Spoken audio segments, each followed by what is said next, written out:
I want to call this series Rekindling the Fire. All right. Rekindling the Fire. How the people of faith renew a passion for the Lord. But sometimes, if we're not careful, we can become so content and comfortable with God that we take Him for granted. Right. And we can lose our fervor and our vigor and our energy. So I want to preach about rekindling the fire for 3 weeks, how we can renew our passion for the Lord. Yeah. Let's start at verse 1 in chapter 1 of the book of Malachi. This is the final book. It is not chronologically the final juncture in Israel's history, but it is in our canon, our scripture. It's the last personality, the last voice that God uses in the Old Testament, the prophet of Malachi. It says, verse 1, chapter 1, the oracle of the word of the Lord to Israel by Malachi. I have loved you, says the Lord. But you say, how have you loved us? Is not Esau Jacob's brother, declares the Lord? Yet I have loved Jacob, but Esau I have hated. I have laid waste his hill country and left his heritage to jackals of the desert.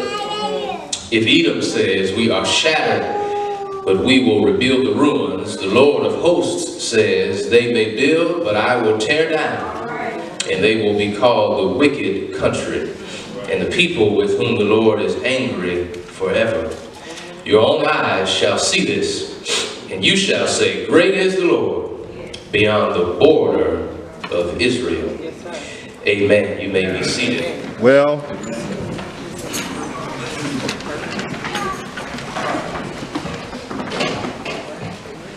if we're going to rekindle the fire this month, I want us to first understand that we must remember how it all started. Yes, sir. Sometimes in relationships, when you lost the thrill, well, somebody said, when the thrill is gone. thrill is gone. Yes, sir.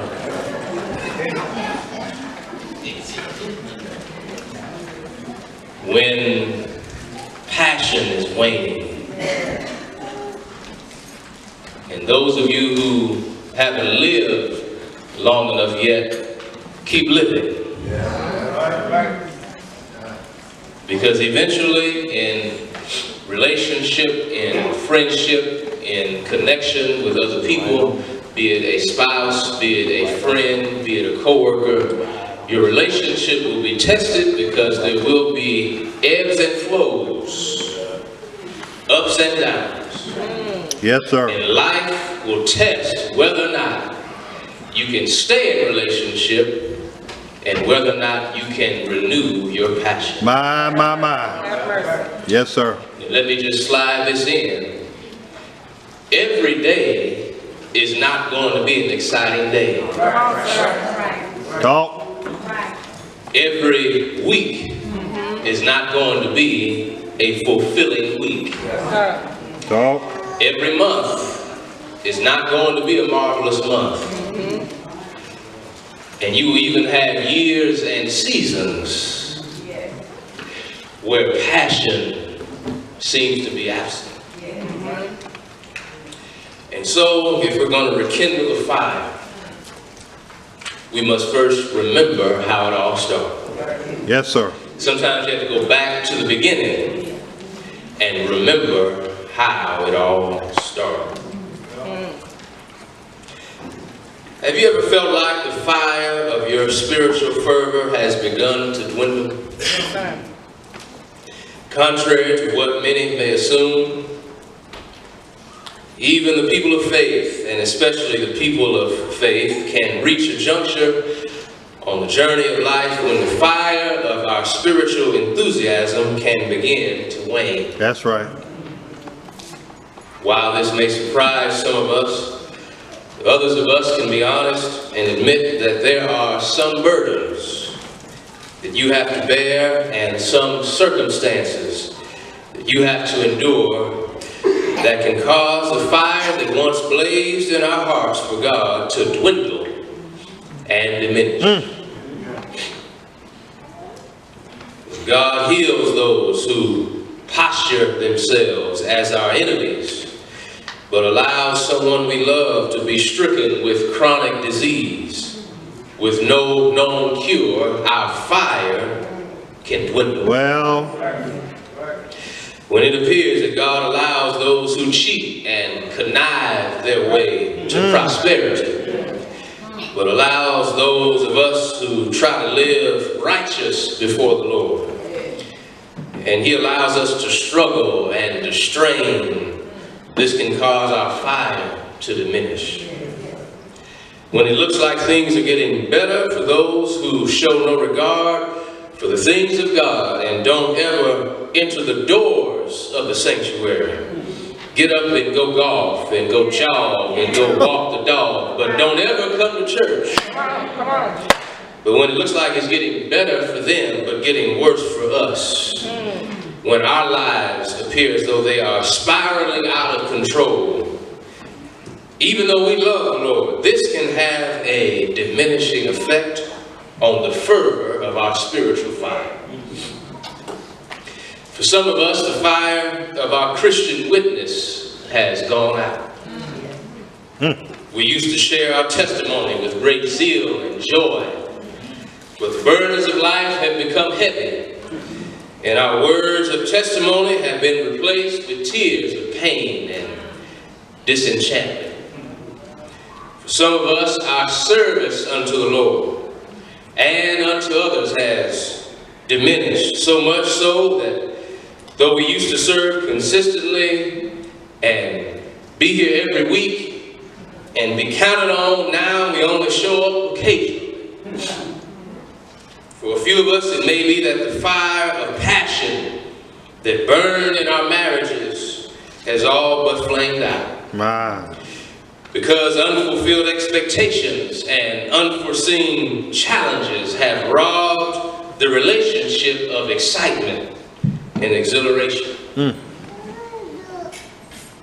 For a few of us, parents, grandparents, guardians who provide influence and instruction in the lives of children, the fire of being a mentor to mold and shape and groom them might be diminishing because the load of responsibility has become too heavy to bear. There was an article on the internet tragically stating that the autistic child who had been missing and had been searched for days was found based on the fact that the father confessed. He was the reason. Couldn't take it anymore. Wow.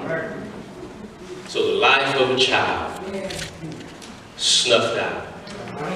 Because the load of responsibility and the lack of a relationship with the Lord became too much for him to handle. And don't ever judge too quickly. Somebody ought to help me right here. Because even the people of faith, thank you, Holy Ghost, Paul says, be careful what you say about other folk. Be careful how you judge and cast judgment and render judgment quickly on other folk because of their scandals, their struggles, their trials, their sin, because you don't know lest you find yourself tempted what you are capable That's right. of doing. Yeah. Those of us who are under 40 remember what Tupac said. Tupac was a rapper for those saints who are elder saints today. Tupac Shakur said, I ain't a killer.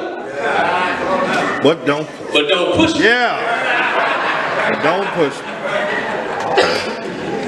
Because he wanted you to understand. He said, I'm not necessarily going into this interaction with you with these plans, but don't push me too hard. Because I'm not sure what I might be capable Yes, sir. if you push me. For some of us, the fire we had for our education and our career pursuits has begun to fade because the money we make doesn't make our ends meet as often as we need them to. And on top of that, we still owe money for student loans.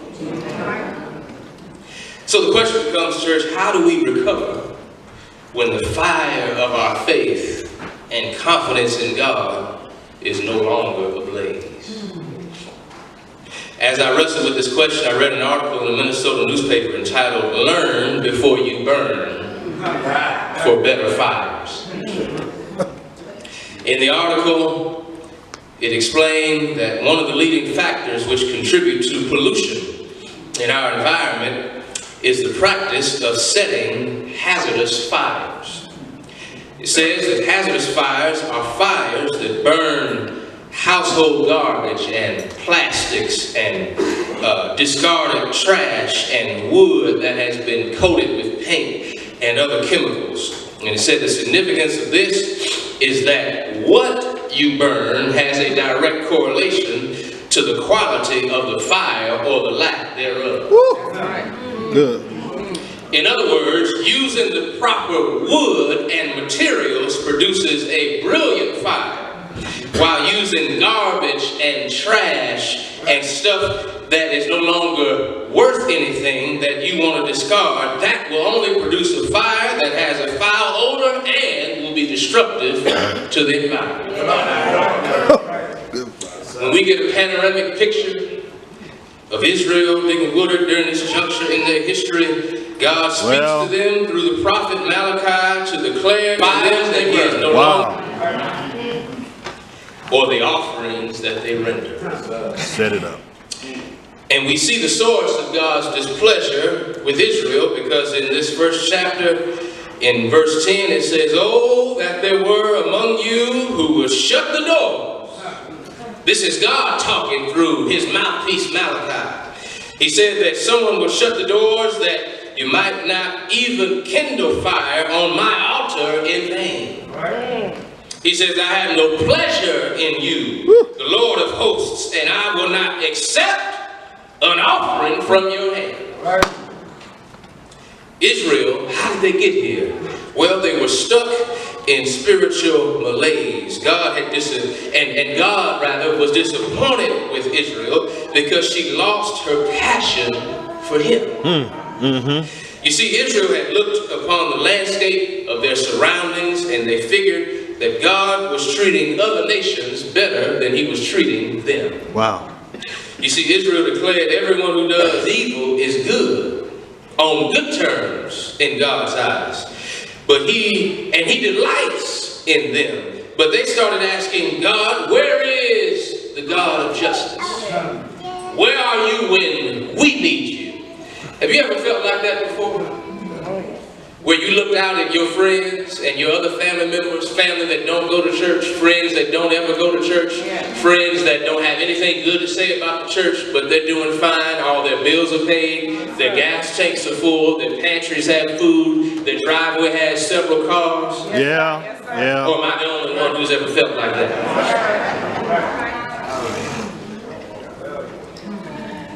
To Israel's dismay, she was being reminded, however, that she was guilty of becoming so comfortable with God, watch this, that she became casual toward God. You see, anything we get so familiar with, we are at risk of becoming contemptible toward. You see, anytime we get familiar with God's presence and his power, so familiar that we take him for granted, we're on dangerous ground. Dangerous ground. I ought to feel comfortable in God's presence, but I ought not ever become casual in his presence. You see, there's a difference in being comfortable and being casual. I'm dressed up and I'm still comfortable. All right. Which means being casual is not the same thing as being comfortable. I can come before the Lord and be comfortable knowing that he loves me and that he cares for me but ought not ever come before the Lord feeling entitled to his presence. That's right. That's Feeling right. like he owes me That's right. another day. That's right. Feeling like he owes my body oxygen and owes my muscular system and my circulatory system blood that flows through my veins. No, God doesn't owe me any of that. Whenever my nervous system is still working and my circulatory system is still working and my heart is still beating and my eyes still open and my foot still goes before the other foot and my fingers still work and I can still see and I can still hear, I can still taste the food I eat, I can still enjoy the children that God has blessed me with, I can still enjoy the family God has given me. Anytime I forget that all of that is because of God, I'm in trouble. Casual. Casual. Casual. It is not our education, it is not our skills, our degrees, because you can have no degree and still be somebody that God loves, that God cares for, and that God uses in a spectacular way. So Israel's problem was they forgot Casual. Yeah. Yeah. to treat God with respect and reverence. And so they had to be reminded through the voice and personality of the prophet Malachi.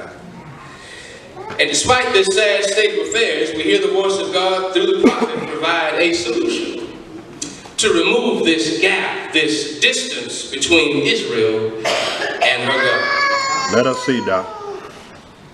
It says in chapter 3, from the days of your fathers, you have turned aside from my statutes and have not kept them. But here's the solution.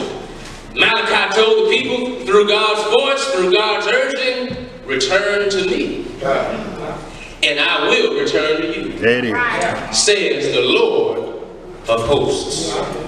And I want to ask the question today, how many of you need to return to the Lord so that he can return to you? Yes, sir.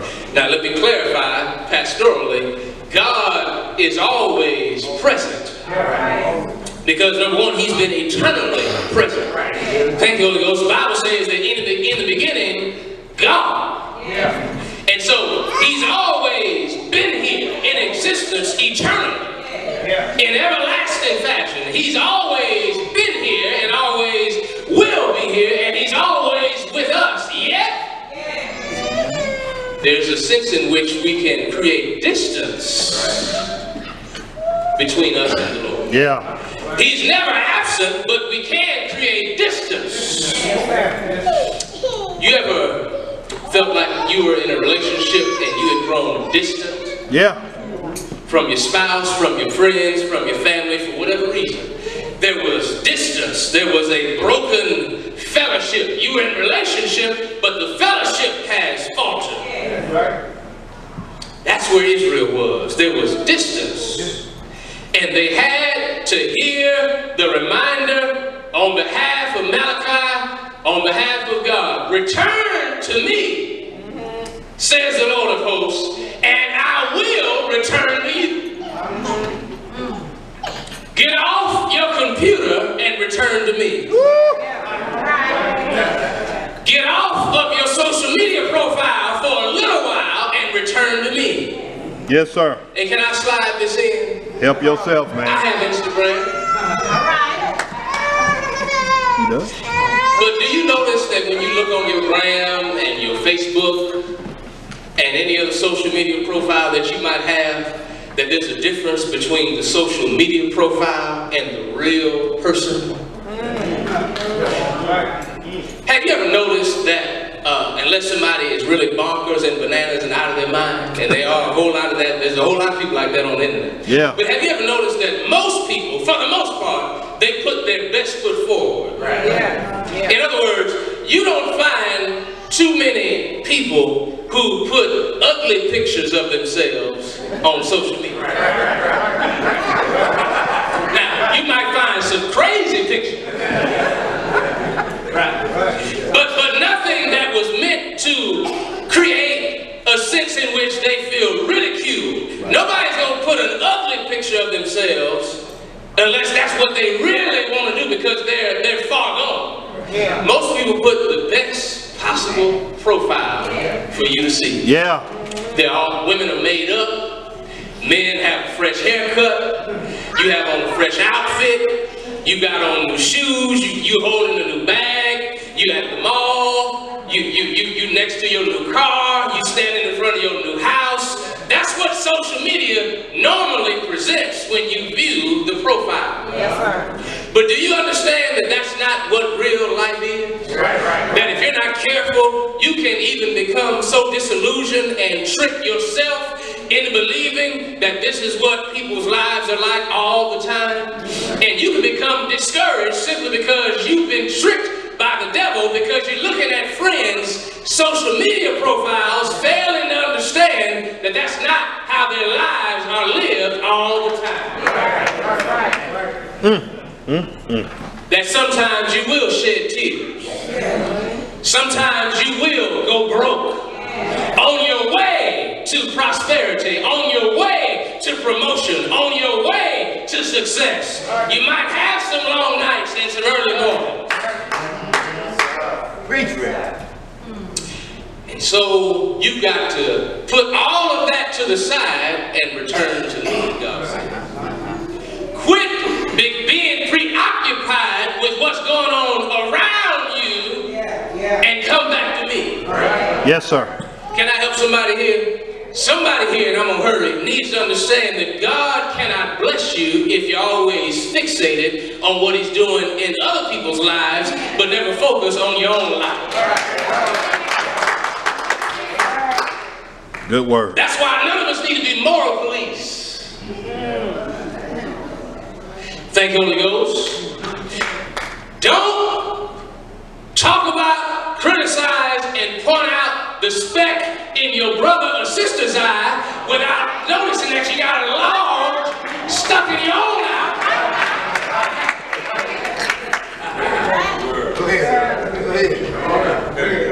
And see, here's what gets some of us, and I move on. See, sometimes the log that's stuck in our eye, nobody else can see it but God.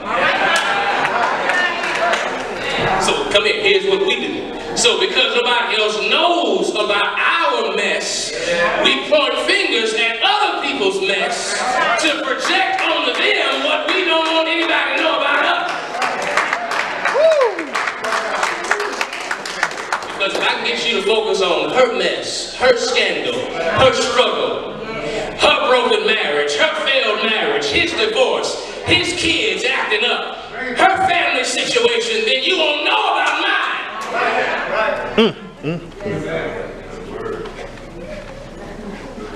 But I've got to quit all of that and return, the Lord of hosts says, to the Lord. Because whatever we're struggling with, and make no mistake about it, all of us are struggling with something right now. Sit there and look at me like you have never struggled with anything. Listen, some of us would have something in this cup on Saturday night that was not hot tea or cold tea. And we'd have to wash our face real good on Sunday morning just to fix ourselves up to come to church if we woke up. Lord help. Lord help. If we woke up. So aren't you glad that God loves you enough that after you did all that you felt like doing, he still let you come to church this morning? You see, you've got to take it back to where it all started. You've heard the expression, if you want to find out where you messed up, you got to go back. If you want to renew, you got to go back to where it all started. Go back to where, in essence, the train fell off the track, where your life became derailed. You have to go back there and see, here it is. That's painful sometimes, to go back to where it all started. To go back and be honest about the source of God's displeasure with our lives. But here's the good news. Once we are willing to return to the Lord and remember how it all started, God has some good news. Because he tells them, he says, I have loved you. God wants you to know that when you come back to me, I'll always be a God that loves you. All right. Yeah. And sometimes, oftentimes, the first step to rekindling the passion and the fire of your faith in your life at whatever stage of life we're in is we've got to remember how it all started. It all started with God's love. Yeah. Yeah. It all started with God loving us first. Yeah. He looked beyond our faults. We say, and saw our needs. So we didn't earn God's love. But God, nonetheless, has loved us. Thank you, Holy Ghost. While we were yet in sin, stuck in sin, guilty of sin, worthy of being condemned for our sin, while we were yet sinners, who died? Christ died. Christ came, he lived, and he died. That we might have life more abundantly. So now that resurrection and Easter celebration has passed, we've got to understand that if we're going to go forward, every now and then you're going to have to rekindle that fire. Just like you have to do in your marriage, in your children, and family relationships, on your job, you've got to do the same with the Lord. You've got to rekindle the fire, the fervor of your passion, and it all starts with remembering how it all started. Yeah. So if you look at our text very quickly, there's just a couple of things I want to share with you. First of all, we've got to remember the value that God has assigned to our lives. When we go back, when we come back to the Lord, if we're going to rekindle the fire, if we're going to remember how it all started first of all with the value that God assigned to our lives. Because in the text it says, I have loved you, says the Lord, but you say, how have you loved us? Is not Esau Jacob's brother, declares the Lord? Yet I have loved Jacob, but Esau I have hated. I have laid waste his hill country and left his heritage to jackals of the desert. You remember the story of Jacob and Esau. Yeah. Yeah. And when the Bible uses the word that God loved Jacob but hated Esau, it doesn't necessarily depict what we normally think of when we think of the word hatred. It simply means that God decided that he would ordain and favor Jacob, the younger boy, rather than Esau, the older. Yeah. Because God, watch this, often flipped upside down the status quo and the normal way of doing things.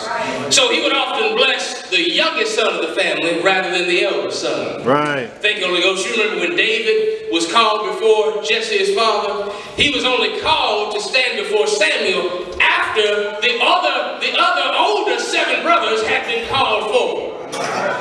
But Samuel said, none of these are the young, this is not the young man that I need. None of these will be sufficient. Do you have any other sons? And the Bible says, Jesse said, yes, sir, I've got one more boy. He's over yonder tending sheep. As I instructed him, Samuel said, bring him here. And when he got there, the same oil that wouldn't flow for the other brothers, it all flowed to anoint young David. Because God often works in unexpected ways. So he chose to bless Jacob, not Esau. And Esau's descendants, the Edomites, became sinful because they hardened their heart in opposition to God. And so God is basically reminding Israel, he said, you come from the line of Jacob. The very person, Abraham, Isaac, Jacob, I promised that I will love you always. Yes, sir. Listen to what Moses told him in Deuteronomy on behalf of the Lord. You are a people holy to the Lord your God. The Lord God has chosen you to be his people. Watch this, for his treasured possession. Out of all the people who are on the face of the earth, it was not because, here it is, you were more in number than any other people that the Lord set his love on you or chose you, for you were the fewest of people. But it was because the Lord loves you and is keeping his promise that he swore to your forefathers, and that God has brought you out with a mighty hand and redeemed you from the house of slavery, from the hand of Pharaoh. In other words, God is reminding Israel through Malachi and through Deuteronomy that I just read, that God loves us because he loves us. Here, pretty much. Straight up. God assigned value to your life and mine because he loves us. Which means if I can't earn his love, I can't unearn his love. That's right. That's right. That's why somebody who's struggling to walk down the aisle because you feel like you've been too many places, you've been out there too far and too long. No, listen. There's nothing too hard for God. Paul said his grace is sufficient. And that means his love, watch this, covers a multitude of sins. Because he assigned value to our lives. We're a little lower than the angels. That's right. He assigned value to our lives. So you got to remember that it started with God's love. It started with him assigning value to our lives. That's the first step in rekindling the fire. You got to remember that God loves you because he loves you. And do you know that the people you love also need to know that? That's called agape love. Unconditional love. You see, Israel was the object and treasure of God's special affection. That means he unconditionally lavished them with love. And do you know that if you love somebody unconditionally, it means you got to love them when you like them and love them when you can't stand them. It means you got to love him or her when they get on your nerves, and love them when they're doing what you ask them to do. It means you got to love them when you're up and love them when you're down. It means you got to love them when the sun is shining and love them when it's raining and when the weather's stormy in your situation. You got to love them because you love them because you told God you love them. Because that's how God loves us. He told us he would never stop loving us, and therefore our lives always have value. Can I speak to some sister today that you've allowed some man who doesn't even understand what power you have in your life, and you've allowed him to brainwash you into thinking that you can live beneath your value? God loves you, and your life has value regardless of what anybody else has to say. Can I speak to some young brother who just broke up with a young lady and you thought the world revolved around her? Listen, he can send somebody else just as good, if not better, than she was. Why? Because God gives your life value, not other people. Yes, sir. God does. You ever met somebody that thinks that they give your life value? God Now, does. here it is. You can add value. Right? You can accentuate, you can complement my life with value. You can do that, but you can't give me value. Let me slide this in, young dopes. Don't get married until you know you have value. Because if you're looking for somebody to give you value, you're going to spend the rest of your life searching. Only God can make you valuable. The knucklehead that can't see how much value you have That's on him. Right. has to learn that also. The sister that can't see it yet has to learn that also. Just walk out of my life and watch God bless my life anyhow. That's how you got to be with certain folks. Because some folks think that as long as they're around, your life can flourish. You got to get to the point where you tell them with an attitude, just walk out. Just leave. Just do what you want to do and watch God still take care of me. Watch God still bless me. Watch God still hold me up and give me strength and encourage me and equip me and enable me and encourage me and equip me and enable me and set a table before me in the presence of my enemies.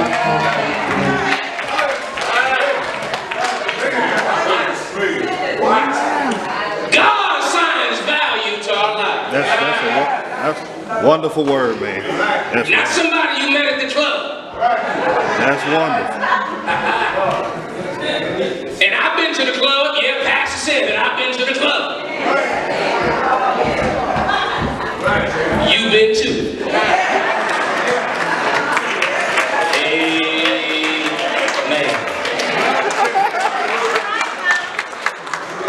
And if you didn't go to the club, you turned your house into a club. You had everything there that you needed.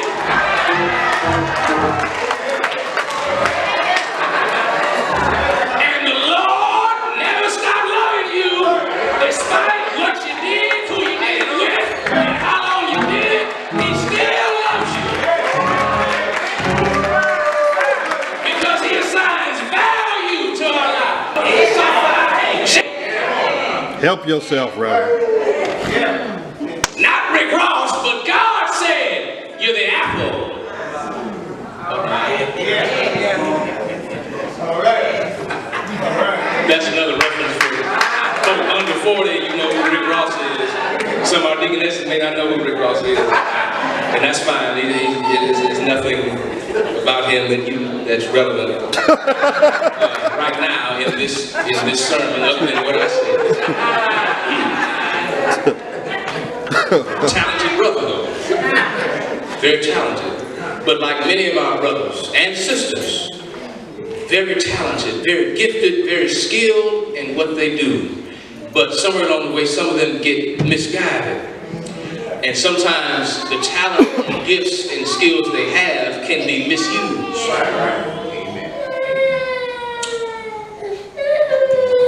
And so we must remember, as I heard to my second and final point, we got to remember first the value that God has assigned our lives. You want to rekindle that fire? Remember that God loved you first.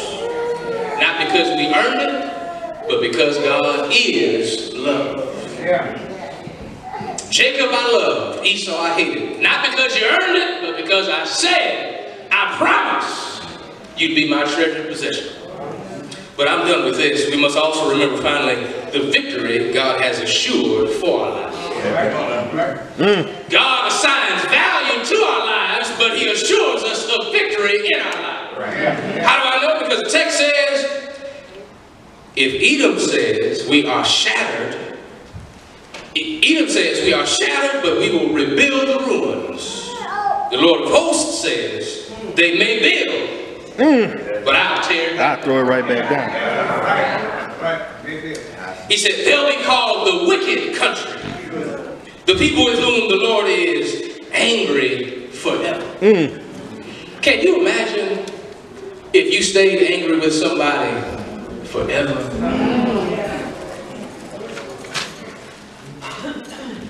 Somebody here is struggling with something you've held on to too long. Because you've been angry at somebody for a long time. Wow. Somebody hurt you. You were a young, vulnerable child. And your heart has been consumed with anger. Somebody mistreated someone you love. And you've been consumed with burning anger. Text says that when you stand in opposition to God, that God will posture himself once you make it clear that your heart is hardened.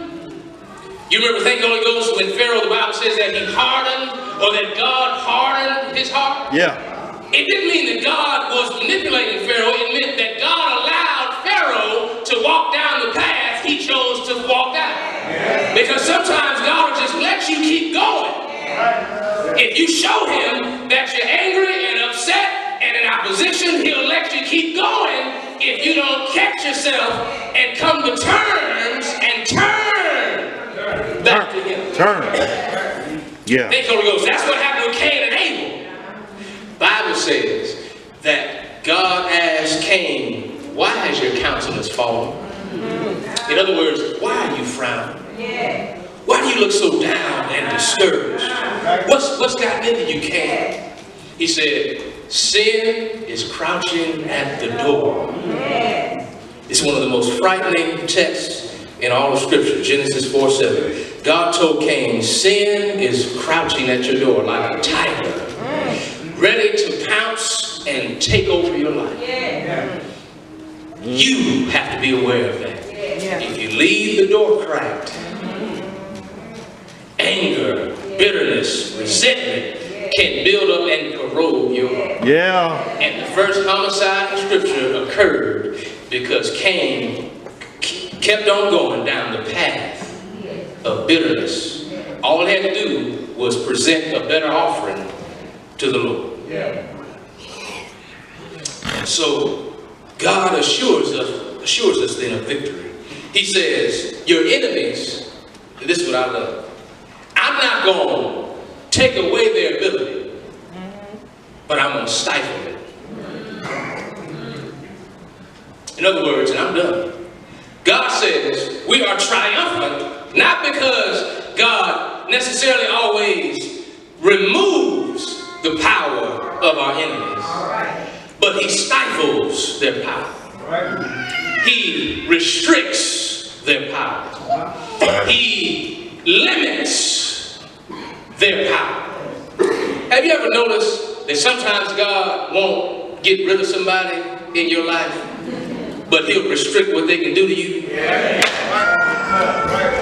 ever notice that God will keep you sometimes on a job you don't want to keep necessarily, and he'll let you be subordinate to somebody that's mistreating you, and he'll force you to endure some hard times, but he'll limit how far your superior can go?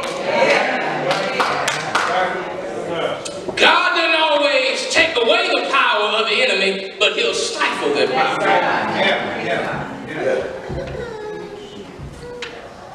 He says, whatever they build, notice that. He said, I'm not going to take away their ability to build.